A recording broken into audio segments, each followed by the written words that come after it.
નમસ્કાર ખેડૂત મિત્રો, આપ જોઈ રહ્યા છો કૃષિને લગતા મહત્વના સમાચાર તરફ નજર ફેરવીએ તે પહેલા વિડીયોને લાઇક અને ચેનલને સબસ્ક્રાઇબ કરવાનું ભૂલતા નહીં। રાજ્યમાં વરસાદને લઈ અંબાલાલ પટેલે ફરી એકવાર આગાહી કરી છે। તેઓએ આગાહી કરતા જણાવ્યું કે આગામી 4 દિવસ રાજ્યમાં વરસાદનું પ્રમાણ ન હોવાથી લોકોને ગરમી સહન કરવાનો વારો આવશે। જ્યારે 16 જુલાઈ પછી મેઘરાજા ફરી સક્રિય થતાં રાજ્યમાં વરસાદ પડવાની શક્યતા છે। આ પછી 17 થી 24 જુલાઈમાં રાજ્યમાં વરસાદનું જોર રહેશે। જ્યારે આજે સૌરાષ્ટ્ર અને દક્ષિણ ગુજરાતના મોટાભાગના વિસ્તારમાં વરસાદનું જાહેર કરવામાં આવ્યું।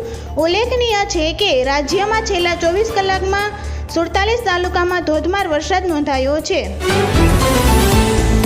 સફેદ તલની બજારમાં ભાવ મજબૂત રહ્યા હતા અને સારા તલમાં મણે 15 રૂપિયાથી 20 રૂપિયાનો સુધારો થયો હતો।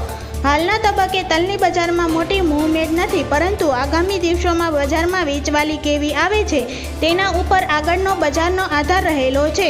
રાજકોટ યાર્ડમાં સફેદ તલના ભાવ 2270 રૂપિયાથી 2590 રૂપિયા અને સૌથી ઊંચા ભાવ જૂનાગઢ યાર્ડમાં 2200 રૂપિયાથી 2625 રૂપિયા સુધીના બોલાયા હતા।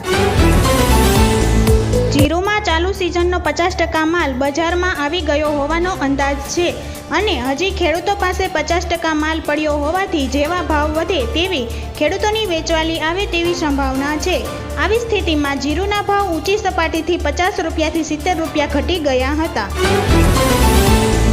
કૃષિ મંત્રીએ લીધો મોટો નિર્ણય। રાજ્યમાં બાગાયતી ખેતીના વાવેતર માટે 4 સેન્ટર બનશે તેવી જાહેરાત કરવામાં આવી છે। અમરેલી, દાહોદ, બનાસકાંઠા અને ગાંધીનગરમાં બાગાયતી ખેતી માટે સેન્ટર બનશે।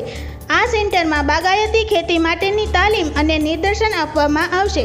કૃષિ મંત્રી રાઘવજીભાઈ પટેલ દ્વારા આ બાગાયતી ખેતીના વાવેતર માટેના સેન્ટર બનાવવાની માહિતી આપવામાં આવી છે। ઉલ્લેખનીય છે કે બાગાયતી ખેતી ખેડૂતોને વધારાની આવક મેળવવામાં મદદ કરે છે। જુવાર બાજરીના ભાવમાં ઊંચી સપાટીએ બેતરફી અથડાતા ભાવ।